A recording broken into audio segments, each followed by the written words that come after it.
محمد وعلى آل محمد كما باركت على إبراهيم وعلى آل إبراهيم إنك حميد مجيد. باب تحريم العقوق وقطيعة الرحم. قال الله تعالى: فهل عسيتم إن توليتم أن تفسدوا في الأرض وتقطعوا أرحامكم أولئك الذين لعنهم الله فأصمهم وأعمى أبصارهم. ونبي بكرة نفيع بن الحارث رضي الله تعالى عنه قال: قال رسول الله صلى الله عليه وسلم: ألا أنبئكم بأكبر الكبائر ثلاثا؟ قلنا: بلى يا رسول الله. قال: الإشراك بالله وعقوق الوالدين. وكان متكئا فجلس فقال: ألا وقول الزور وشهادة الزور. فما زال يكررها حتى قلنا ليته سكت. متفق علیہ. والدین کے اور قریبی رشتہ داروں کے حقوق کیا ہیں، اس سے متعلق احادیث گزشتہ باب میں ذکر ہو رہی تھی. اس کے فوراً بعد امام نووی رحمہ اللہ نے جو باب باندھا ہے اس کا عنوان ہے باب تحریم العقوق.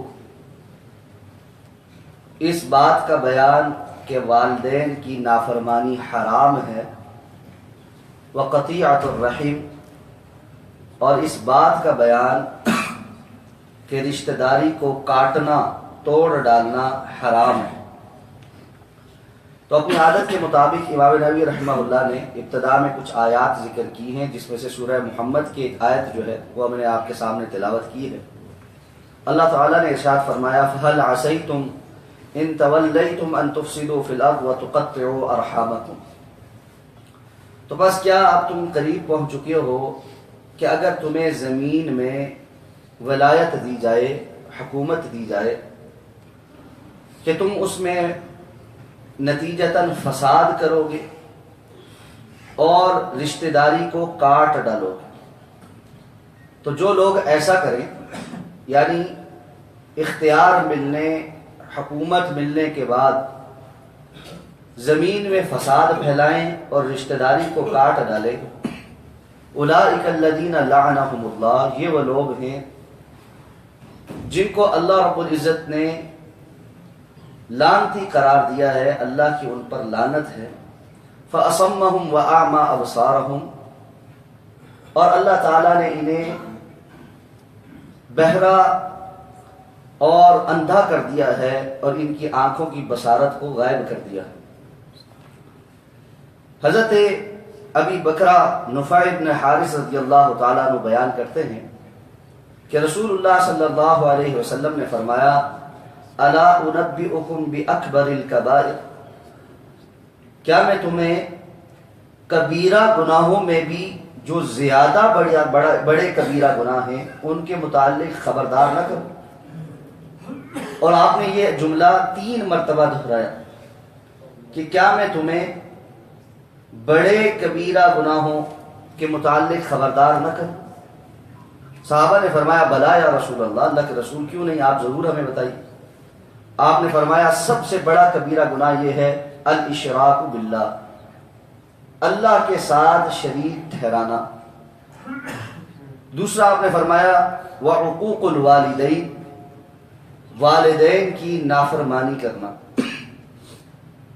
اور یہ دونوں باتیں فرماتے ہوئے آپ نے ایسے پیچھے کسی چیز کے ساتھ ٹیک لگائی ہوئی تھی.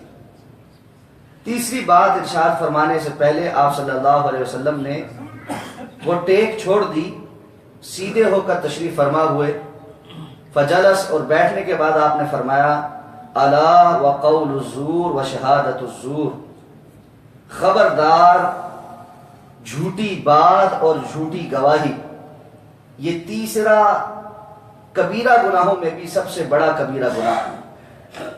اور صحابی بیان کرتے ہیں آپ صلی اللہ علیہ وسلم نے اس تیسری بات کو اتنی مرتبہ دہرایا، یعنی جھوٹی بات اور جھوٹی گواہی، جھوٹی بات اور جھوٹی گواہی، خبردار جھوٹی بات اور جھوٹی گواہی، خبردار جھوٹی بات اور جھوٹی گواہی.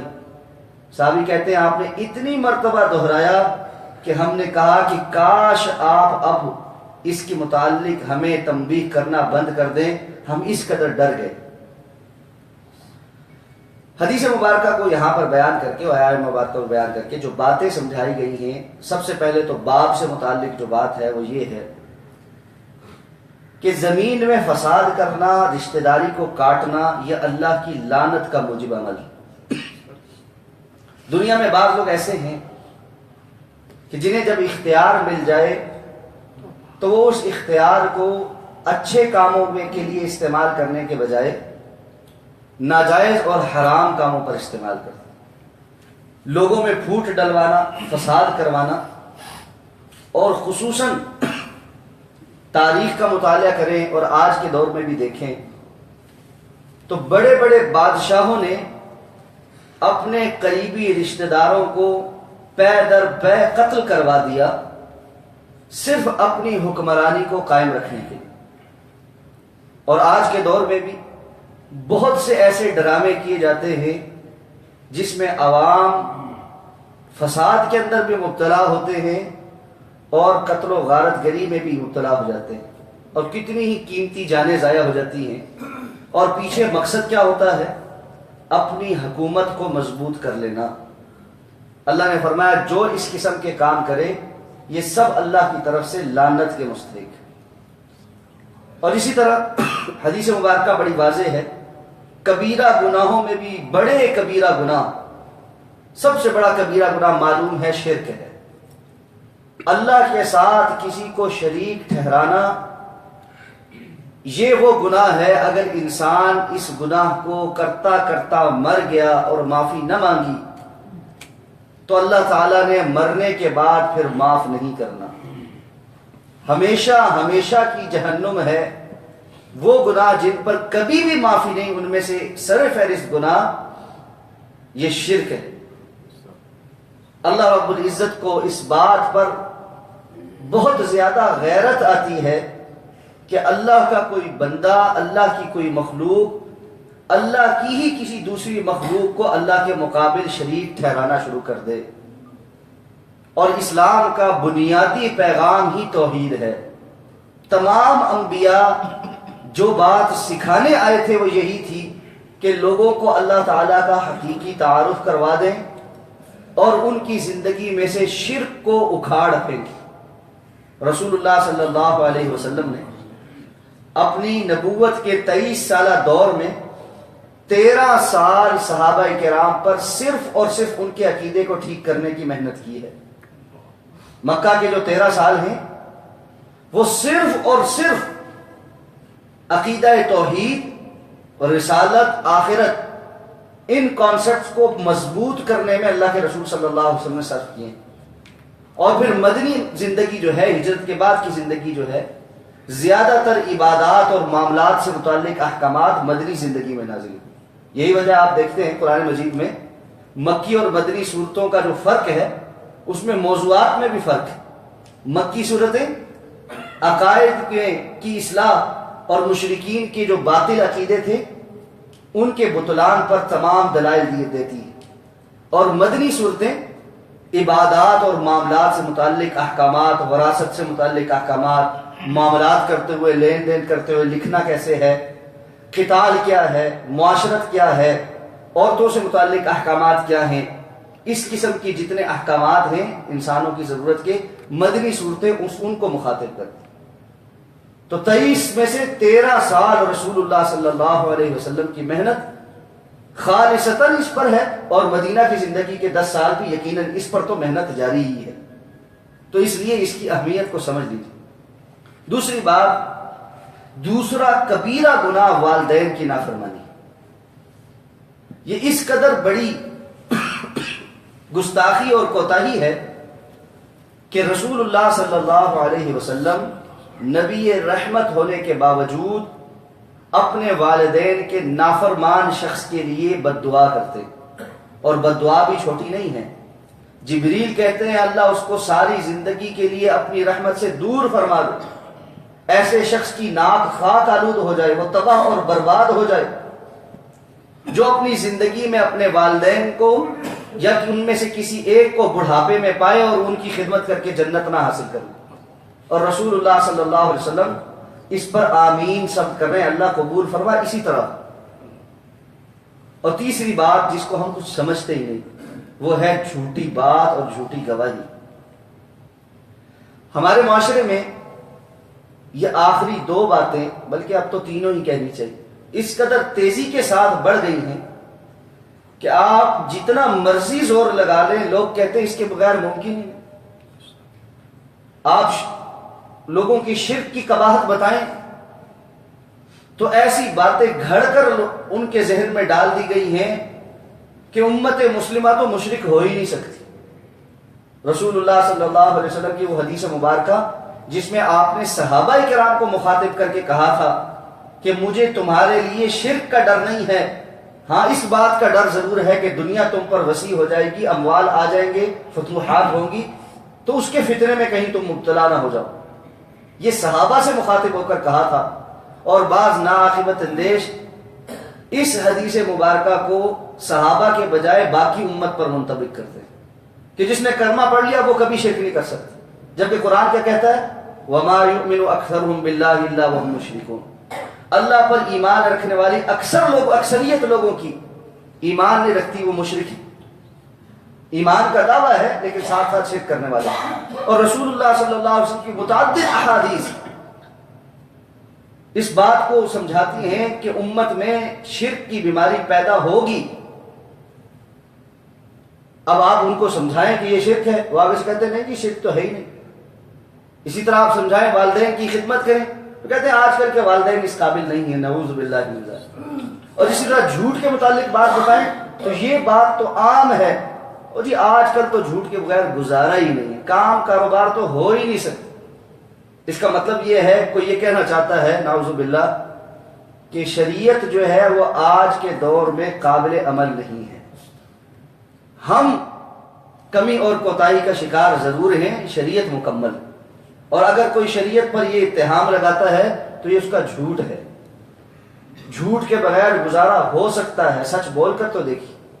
ہمارا مسئلہ یہ ہے، ہم چاہتے یہ ہیں کہ جھوٹ سے حاصل ہونے والے فوائد بھی حاصل کر لیں اور سچ کی برکتیں بھی برقرار رہیں۔ یہ دو باتیں ممکن نہیں۔ جھوٹ سے حاصل ہونے والے فوائد میں سچ کی برکتیں مفقود ہوتی ہیں۔ اسی لیے رسول اللہ صلی اللہ علیہ وسلم نے فرمایا تھا نا، البیعان بالخیار ما لم یتفرقا، خرید و فروخت کرنے والا اختیار رکھتے ہیں جب تک کہ وہ اس مجلس سے اٹھ نہ جائیں۔ کیا معنی؟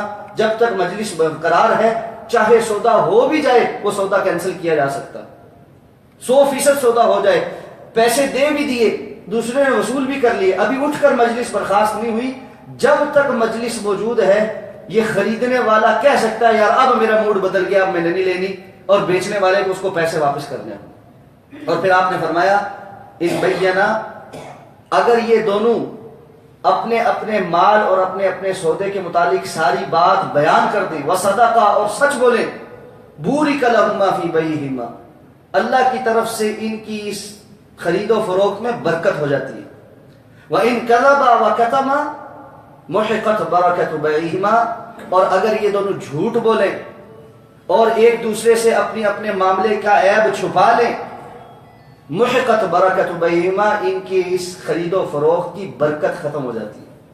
خرید و فروخت بظاہر تو ہو جاتی ہے، سیلز بڑھ جاتی ہیں، بظاہر آپ نے نفع کمایا ہوتا ہے، لیکن سچ کی وجہ سے جو برکتیں پیدا ہونی تھی وہ سب ختم ہو جاتی ہیں۔ یہی وجہ ہے کہ آج ہمارے پاس اموال تو بہت ہیں، برکتیں نہیں، مال بہت ہے، برکت نہیں، سکون نہیں، زندگی خیر نہیں، عافیت نہیں۔ اللہ تعالیٰ سے خیر اور عافیت مانگی، تو اللہ تعالیٰ سے اس دعا کے ساتھ اللہ ہمیں والدین کے حقوق کی پاسداری کرنے کی توفیق عطا فرمائے۔ یا رب لك الحمد كما ينبغي لجلال وجهك ولعظيم سلطانك، اللهم انا نسألك بأنك انت الله لا اله الا انت الاحد الصمد الذي لم يلد ولم يولد ولم يكن له كفوا احد، اللهم انا نسألك بأنك انت الله لا اله الا انت الحنان المنان بديع السماوات والارض، یا ذا الجلال والإکرام، یا ارحم الراحمین، یا حی یا قیوم برحمتک نستغیث، اللهم اغفر لنا ذنوبنا وارحمنا انك انت الغفور الرحیم، اللهم اغفر لنا ذنوبنا وطهر قلوبنا وحسن فروجنا. اللهم إنا نسألك الهدى والتقى والعفاف والغنى. اللهم اكفنا بحلالك عن حرامك وأغننا بفضلك عمن سواك. اللهم إنا نسألك الهدى والتقى والعفاف والغنى. اللهم ابسط علينا من بركاتك ورزقك ورحمتك وفضلك فإنه لا يملكها إلا أنت. ربنا آتنا في الدنيا حسنة وفي الآخرة حسنة وقنا عذاب النار. ربنا لا تزغ قلوبنا بعد إذ هديتنا وهب لنا من لدنك رحمة إنك أنت الوهاب. اللهم إنا نعوذ بك من زوال نعمتك وتحول عافيتك وفجاءة نقمتك وجميع سخطك. وصلى الله تعالى على خير خلقه محمد وعلى آله وأصحابه أجمعين برحمتك يا أرحم الراحمين.